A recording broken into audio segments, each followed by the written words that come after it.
This is J. Krishnamurti's 7th public talk in Saanen, 1961.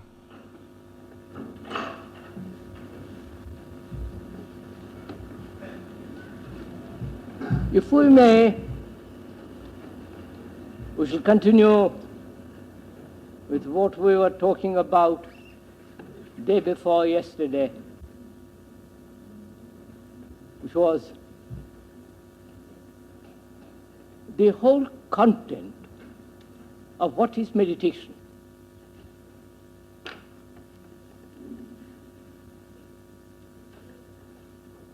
In the East, it's a very important daily event to those people who have gone into the matter very deeply.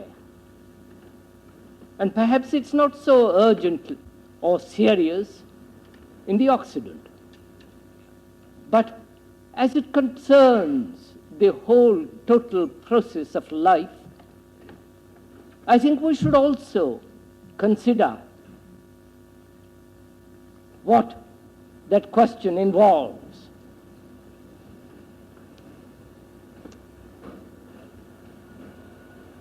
As I was saying, it would be utterly futile and empty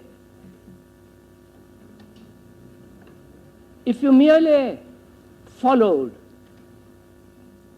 the words or the phrases and merely remained at the verbal level. It's like going with the coffin to the grave, following the coffin to the grave when you intellectually follow this question. But if you go into it very deeply, it does reveal most extraordinary things in life. And as I said, we're dealing with the first chapter.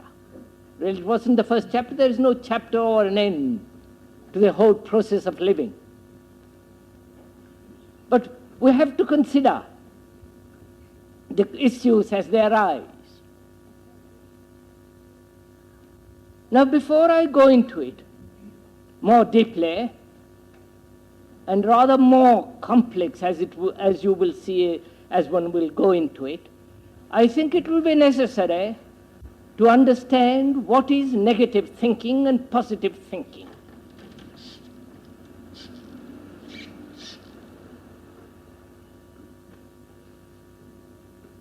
I am using those two words, negative and positive, not in the opposing senses. Most of us think positively. That is, accumulate, add, and when it is convenient or profitable, subtract.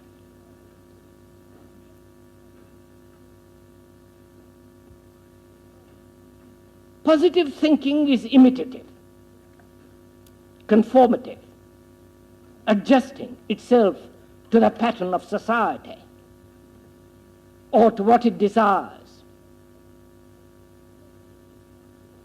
And with that positive thinking, most of us are satisfied.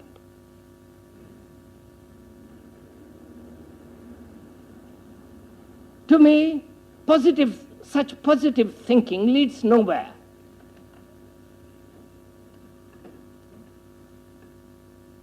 Now, negative thinking is not the opposite of positive thinking. It's quite a different state, quite a different process. And I think one has to understand that clearly before we go any further. That negative thinking is not the opposite of positive thinking. Negative thinking is to denude the mind totally. Negative thinking is to make the brain, which is the repository of reactions, quiet.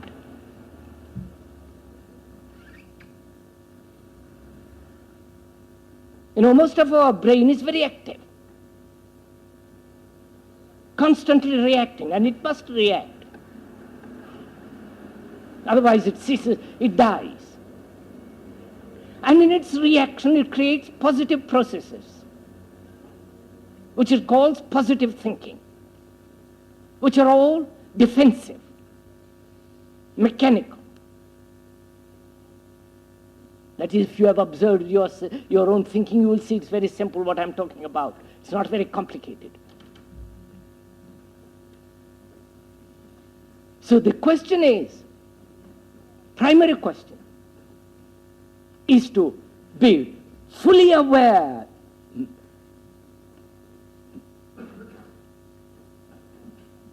the brain fully aware, sensitive, active, without reacting.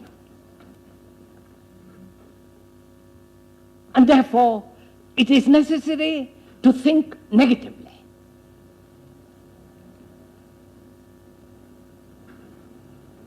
Perhaps we shall discuss this at the end of my talk, what it involves. But if you grasp this, you will see that negative thinking implies no effort.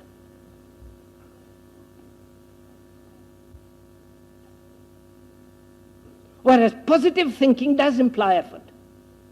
Effort being conflict, in which is involved achievement, suppression, denial. Please watch your own minds in operation, your own brains at work. Don't merely listen to my words. Words have no meaning, no deep significance. Words are merely used to convey, to communicate. But if you remain at the verbal level, you can't go very far.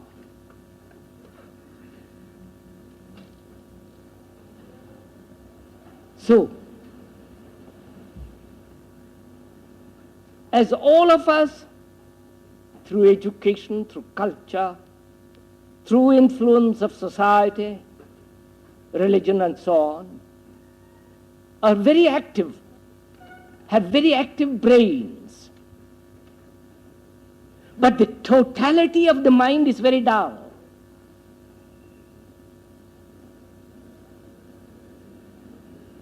And to make the brain quiet, and yet fully sensitive, active, but quiet, so that it doesn't cultivate any defenses, which is quite an arduous task, if you have gone into it at all, to be totally, as a brain, tremendously active, but quiet.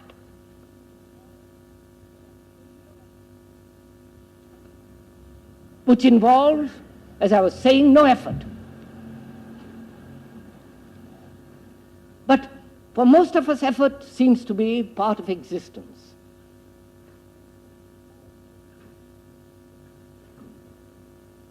We can't apparently live without effort. Effort to get up in the morning when one feels lazy. Effort to go to school, effort to go to the office. Effort to sustain a continued activity. Effort to love somebody.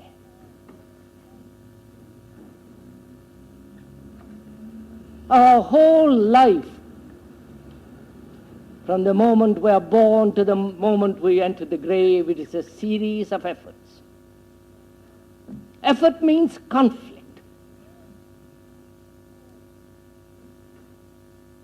And there is no effort at all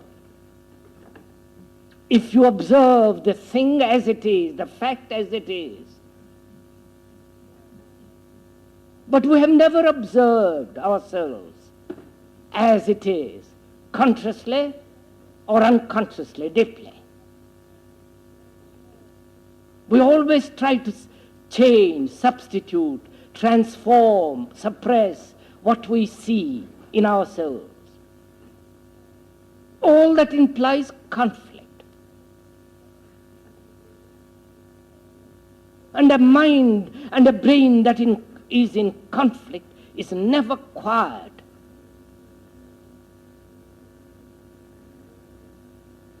And we need to think profoundly, to go very deeply, a very quiet brain. Not a dull brain, not a brain that has gone to sleep, not a brain that is drugged by belief, defense, but a brain that is intensely active, but quiet.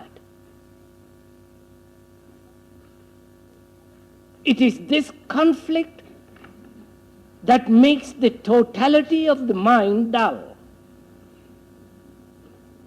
So we have to understand from the beginning, if we are to go into this question of meditation, enter profoundly into life, we have to understand conflict and effort.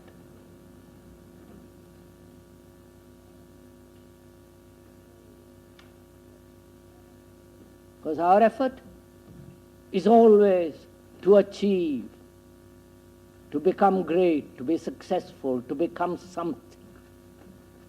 And therefore there is conflict and frustration with its misery, despair, hope. So what is in conflict all the time becomes dull. Don't we know people who are in perpetual conflict, how dull they are?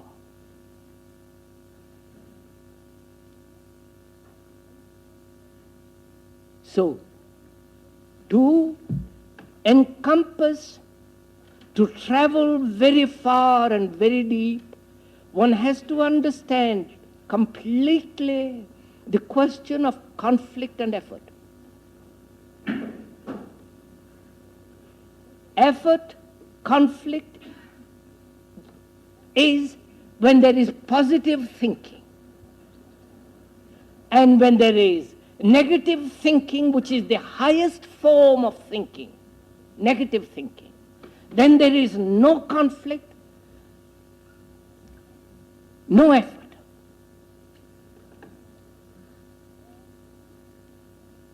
Now, all thinking is mechanical.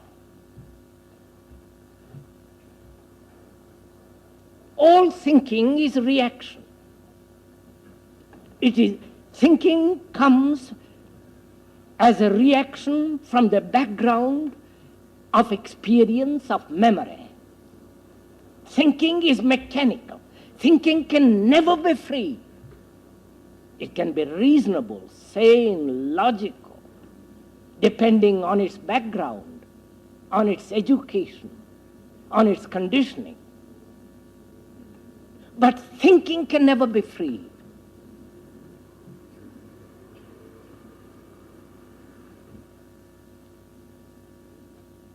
I do not know if you have experimented with your own thinking. What is thinking?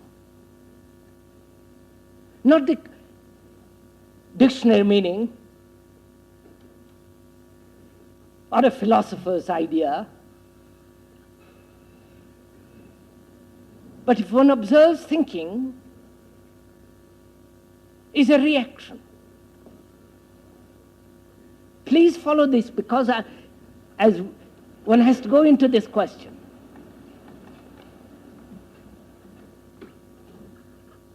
I ask you a familiar question and you respond immediately, because you are familiar with that answer, with what you know. If one asks a more complicated question, there is a time lag, time interval, in which the brain is in operation, looking to memory to find the answer.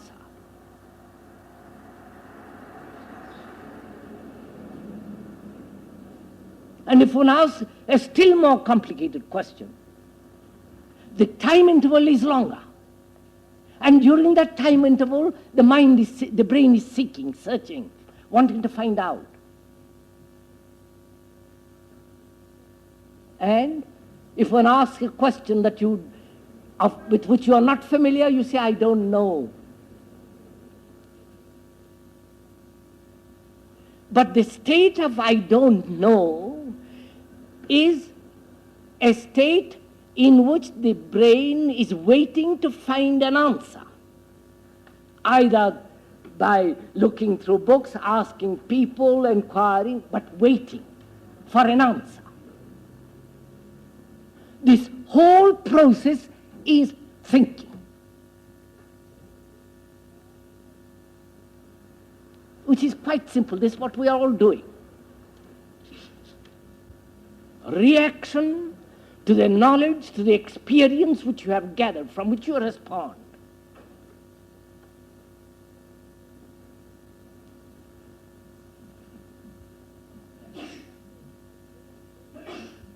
Now, the state of mind that says, I don't know, and is waiting for an answer, is entirely different from a mind, from a brain which says, I do not know, and is not waiting for an answer. I hope you are following all this.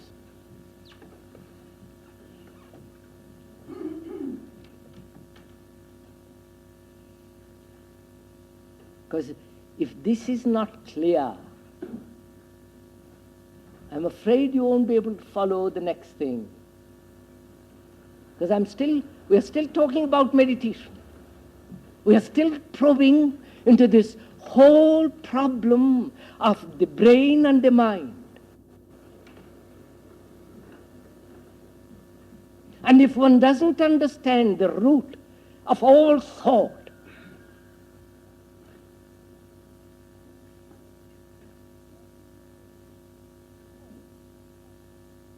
to go beyond a thought is not possible.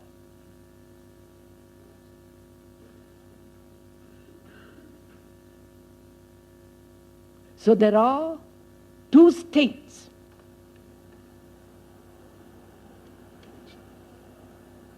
The brain that says, I do not know, and is expecting an answer, looking, searching, asking to find an answer. And there is another state which is a state of not knowing. Because there is no answer.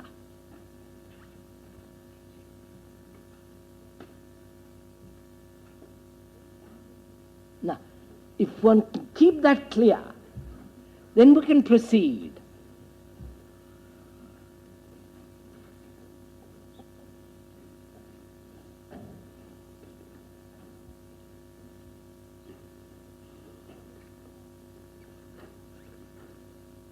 We can proceed and inquire into the question of attention and concentration.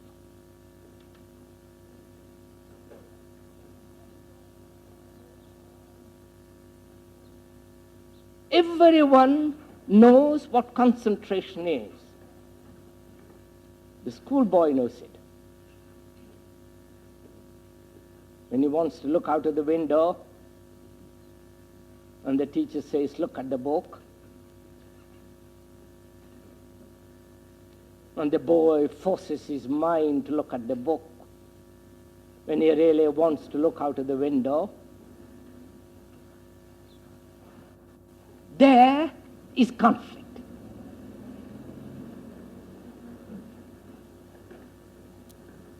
Wanting to look out of the window and being forced to look at the book. Forcing the mind, the brain to concentrate. With that, most of us are familiar. This concentrative process is an exclusive process. Isn't it? You shut out, you cut out anything that disturbs this concentration. Therefore, where there is concentration, there is distraction. Therefore,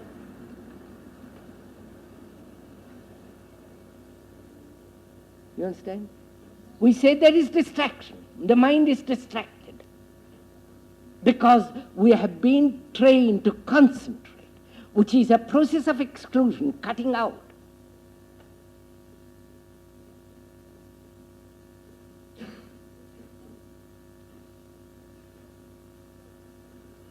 So a mind, a brain that is content, is satisfied and has been trained to concentrate, it knows invariably distraction. And therefore there's a conflict.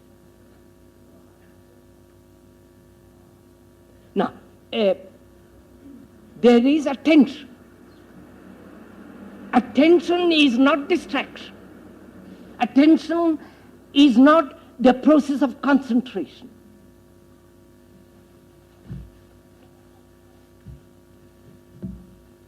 Attention is something entirely different.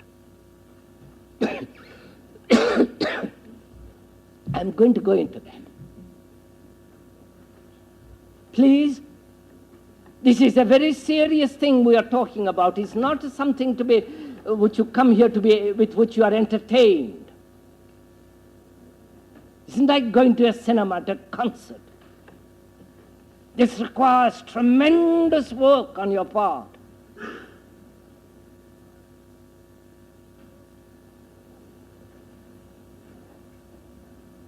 A work without choice. A going within without any sense of wanting or not wanting. It is a very serious thing that we are talking about. If you cannot follow seriously, just listen quietly, hear the words and forget it. But if you go into it very deeply, all these things are involved. Because you will see as I go into it a little more, that freedom is necessary. Where a mind is in conflict, making effort, there is no freedom. Where there is concentration and resistance to distraction, there is no freedom.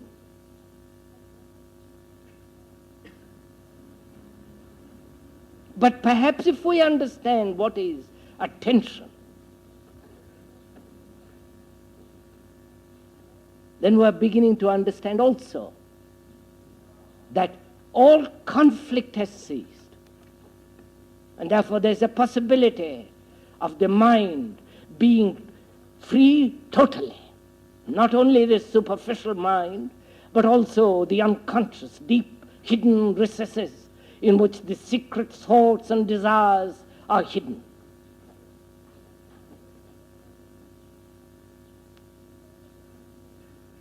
Now, what is attention? We know what is concentration. Now, what is attention? I ask that question. And the instinctive response of each one is to find an answer, to give an explanation, to define it.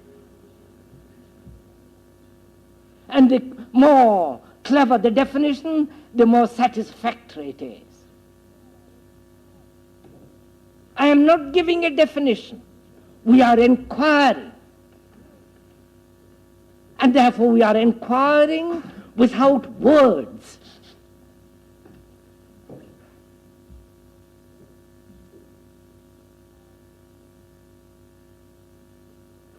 Which is quite an arduous thing, which is inquiring negatively, not positively.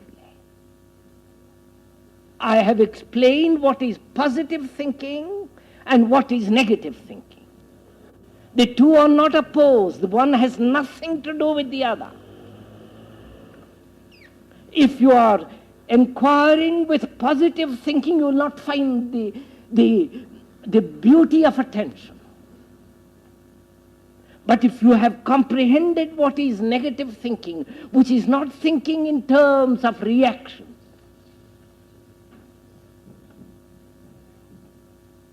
which is the brain is not asking for an answer.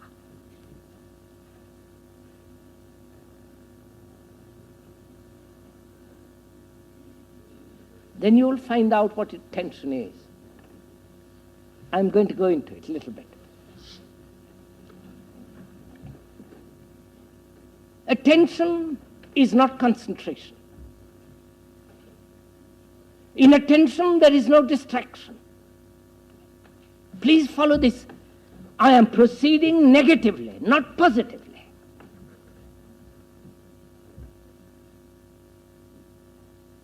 As I said, in attention, there is no distraction. In attention, there is no conflict, no concentration, not seeking an end. Therefore, the brain is attentive,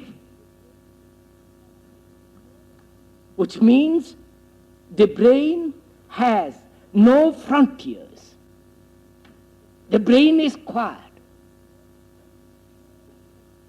Now, attention is a state of mind when all knowledge has ceased, but only inquiry exists.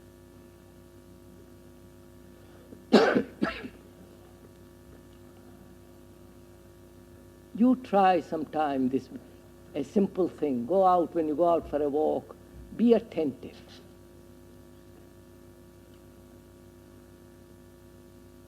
Then you will see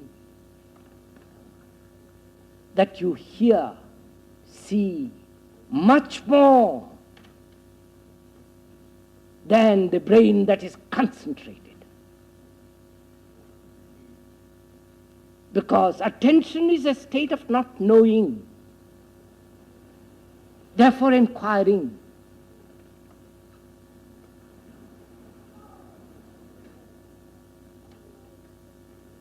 Inquiring without a cause, inquiring without a motive,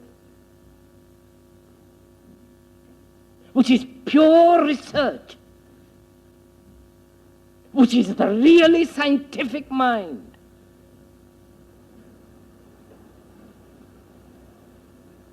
It may have knowledge, but that knowledge doesn't interfere with inquiry.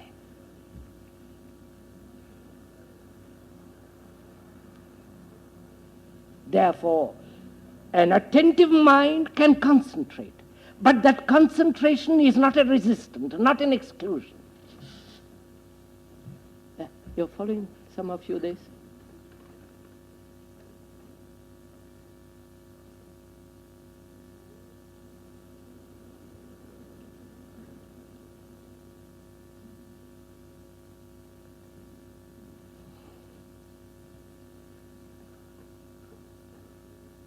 So, from that, when there is this attention,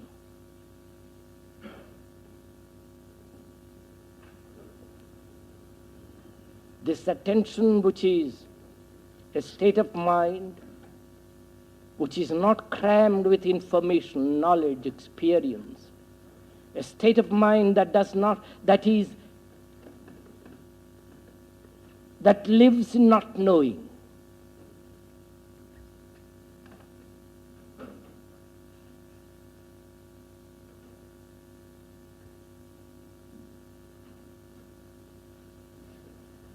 Which means that the brain and the mind have completely discarded every influence, edict, sanction, has understood authority, has dissolved ambition, envy, greed,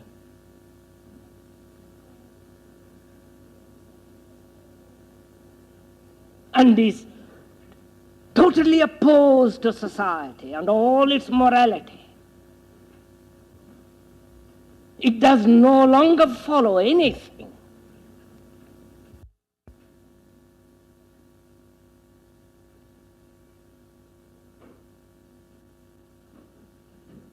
such a mind then can proceed to inquire.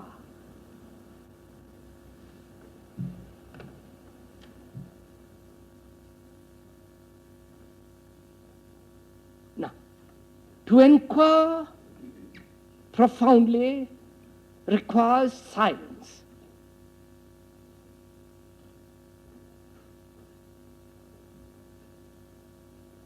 If I want to look at those mountains and listen to the stream as it rushes by, if I want to see, if I want to listen, not only the brain must be quiet, but also the entire mind with all its unconscious and conscious. It must be entirely quiet to look. Surely.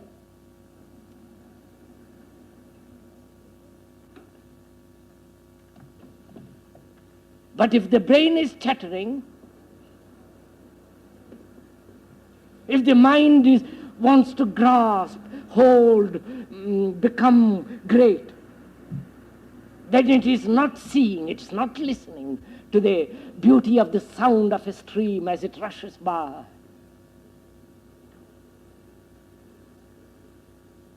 So, inquiry implies freedom and silence.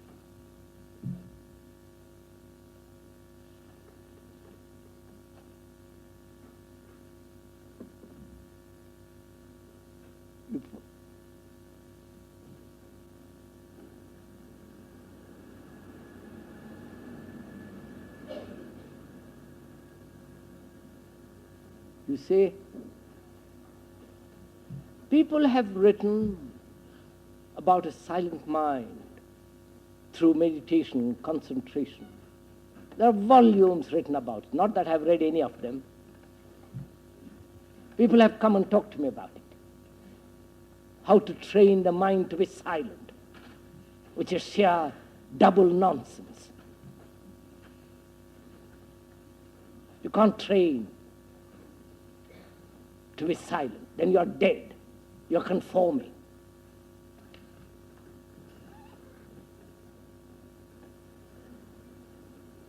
Then you are in a state of decay.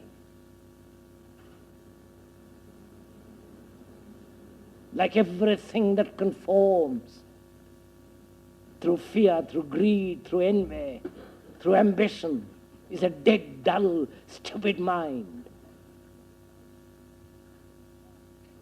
And this dull, stupid mind can become very quiet, but it'll never inquire, never discover, to it nothing can come new. It remains still a petty, small mind, which is very quiet.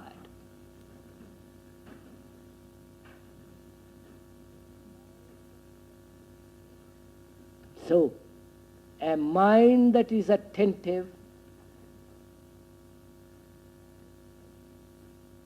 is without conflict.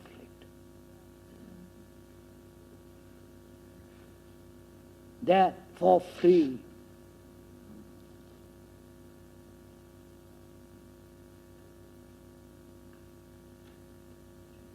And so a mind, such a mind is quiet, silent.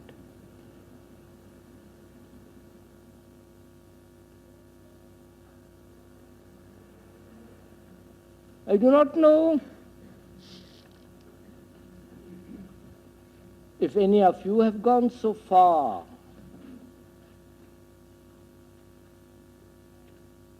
If you have,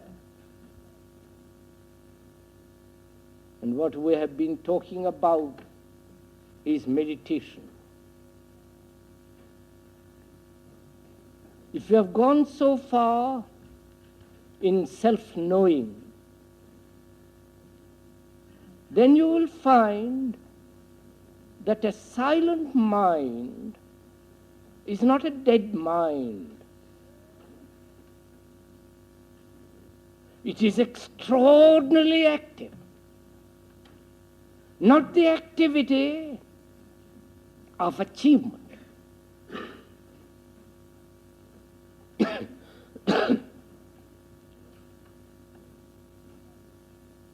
not the activity which is adding and subtracting, going, coming, becoming. Because it is still, it is intensely active.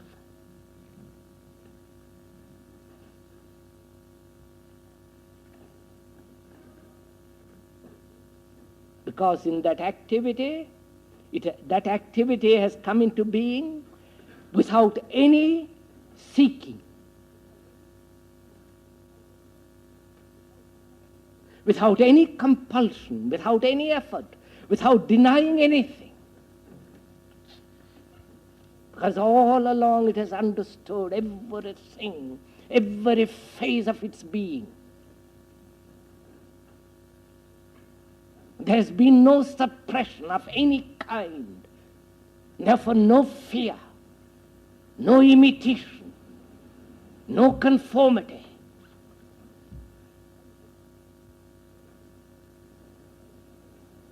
And if the mind has not done all these things, there can be no silent mind.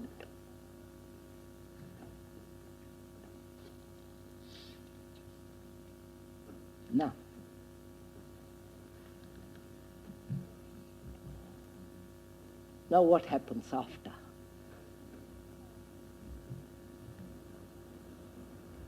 So far,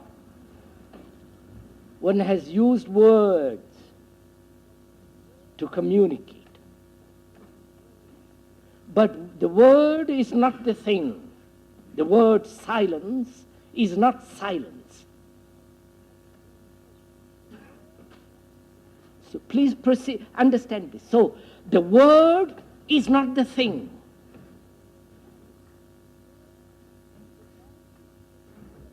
And the mind must be free of the word in order to be, so that the mind is still.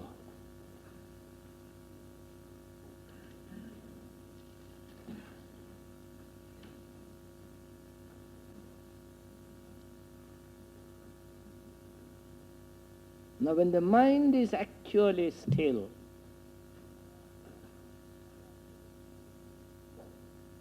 and therefore intensely active and free, and isn't concerned with communication, with expression, with achievement, then there is creation.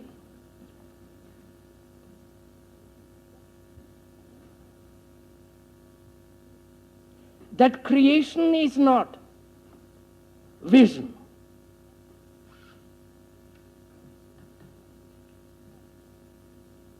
Christians have visions of Christ.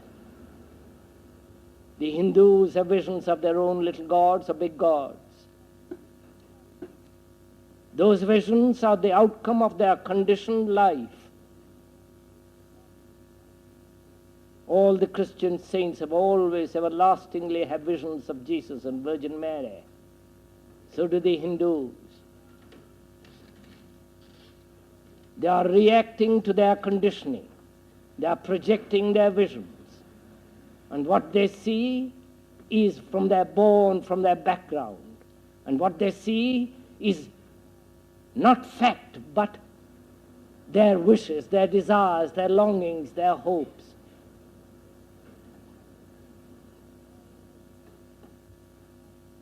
But a mind that is attentive and silent has no vision.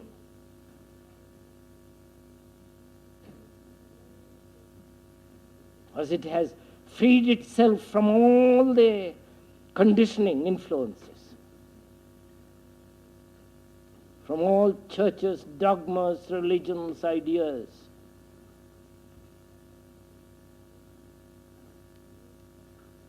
Therefore, such a mind knows what it is creation.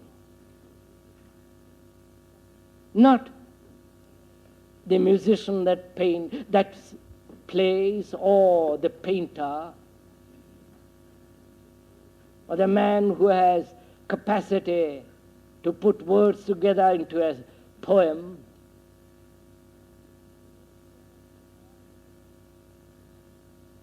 But creation is entirely different.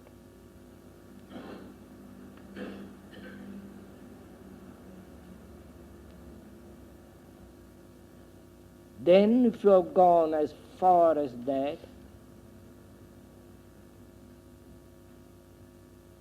then you will see that there is a state of mind which is without time.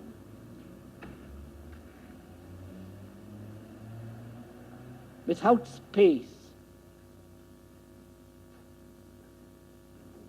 And therefore, seeing or receiving something which is not measurable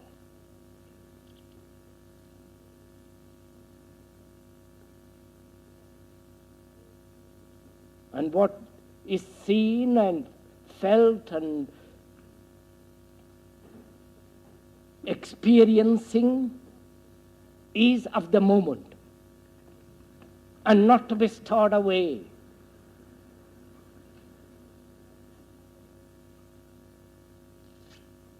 So that reality which is not measurable,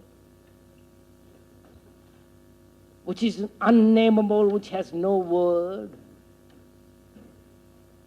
comes into being only when the mind is completely free and silent, and is in a state of creation. The state of creation is not just alcoholic or stimulated, but when one has understood and gone through this self-knowing and is free from all the reactions of envy, ambition, and greed,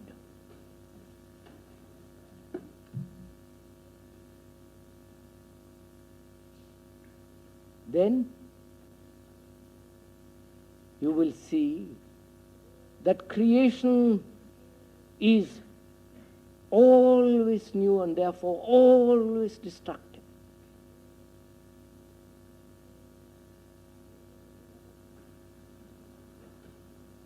And creation can never be within the framework of society, within the framework of a limited individuality.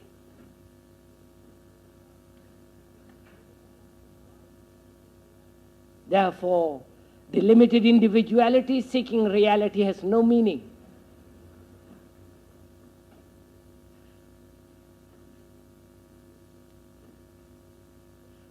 And when there is that creation, there is total destruction of everything that one has gathered. And therefore, there is always the new.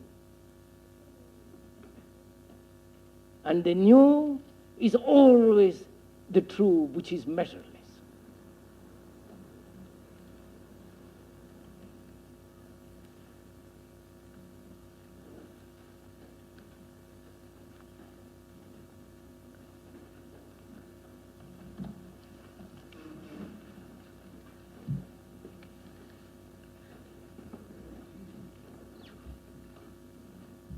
Should we discuss,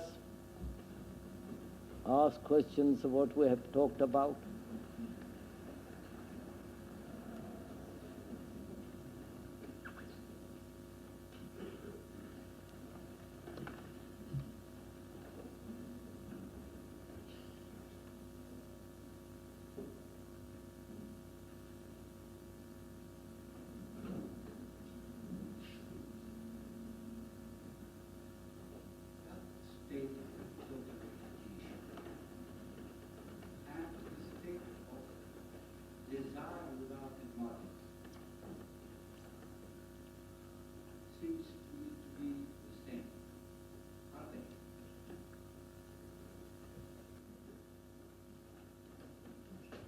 The state of total attention and desire without a motive, are they the same?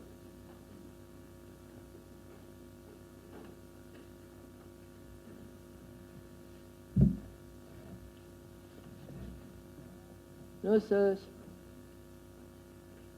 Desire is the most extraordinary thing, isn't it?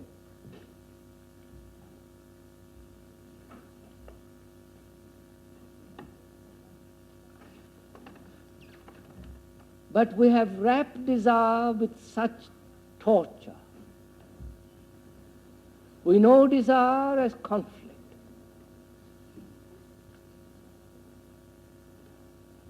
And therefore we have placed such limitation on desire. Our desires are so limited, so narrow, so petty, mediocre. Wanting a car, wanting to be more beautiful, wanting to achieve, good God, look at how small it all is.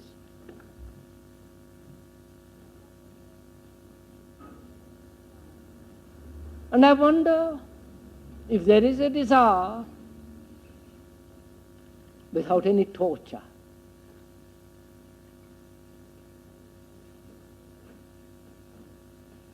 Without any hope and despair. There is.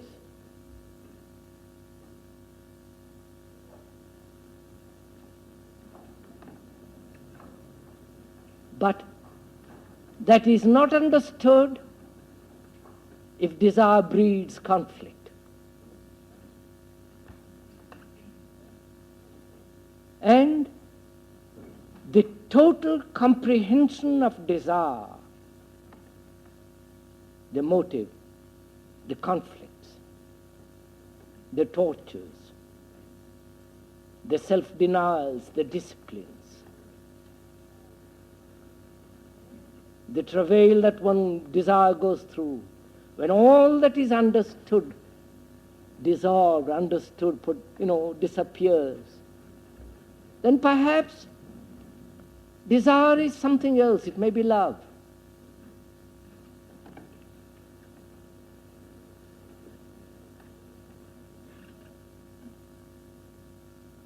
And love may have its expression. Love has no tomorrow. It does not think of the past, which means the brain does not operate on love. I don't know if you have watched it.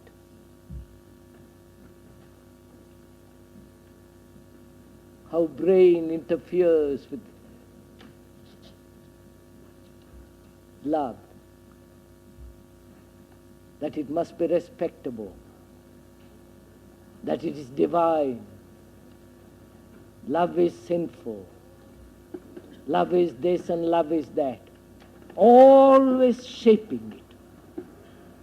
Always controlling it, guiding it. Making it respectable,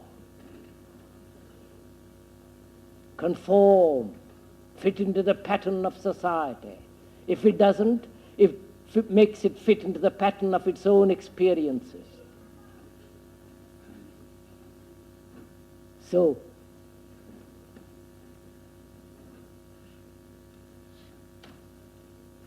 there is a state of affection or love when the brain doesn't interfere.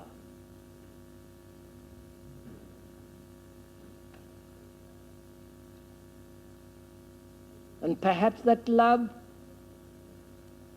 may be silent, but why compare? Why say this is that, or is this like that? Why?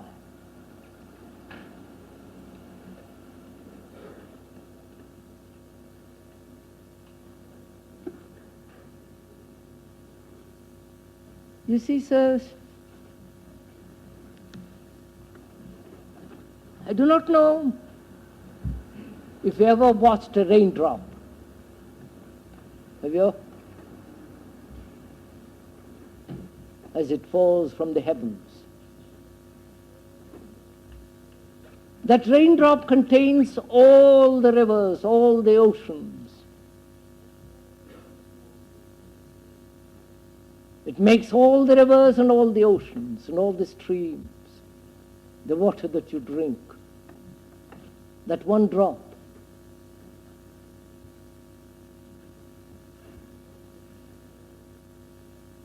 But that one drop is not always thinking that will be the river. It just drops, complete, total. In the same way, when the mind has gone through all this self-knowing, it is complete. In that state there is no comparison. What is creation is not comparative.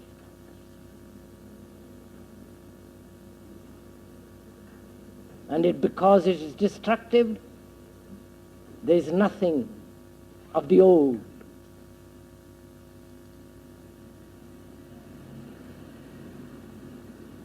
So if one has not verbally or intellectually gone through this process of self-knowing from now to everlastingly, because self-knowing is not an end. There is no end to it. And therefore, what has no ending has no beginning. And therefore it is now, like the drain drop.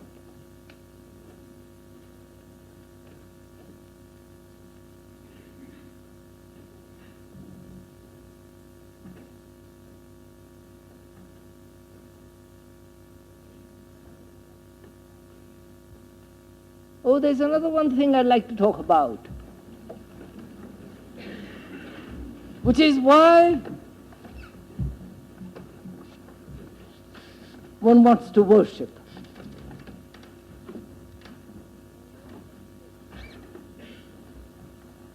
Now we all want to worship a symbol, a Christ, a Buddha. Worship. Why?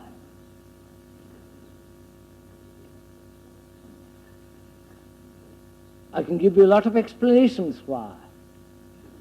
Wanting to identify with yourself with something greater. Wanting to offer oneself to something which you think is true. Wanting to be in the presence of something holy. And so on, innumerable explanations.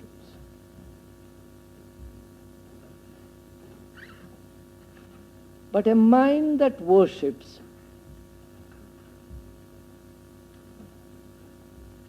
is a mind that is dying, decaying.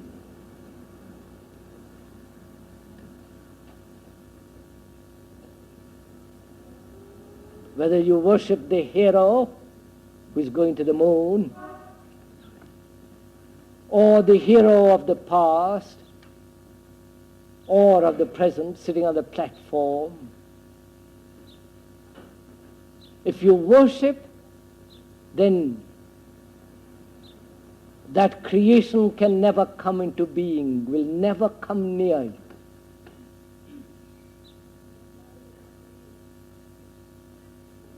And a mind that does not know that extraordinary state is everlastingly suffering. So when one has understood this problem of worship, then it dies away as a leaf in the autumn, drops away. Then the mind can proceed without any barrier.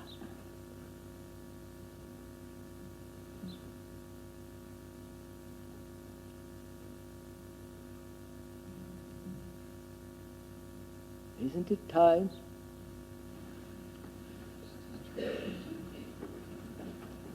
We meet again day after tomorrow.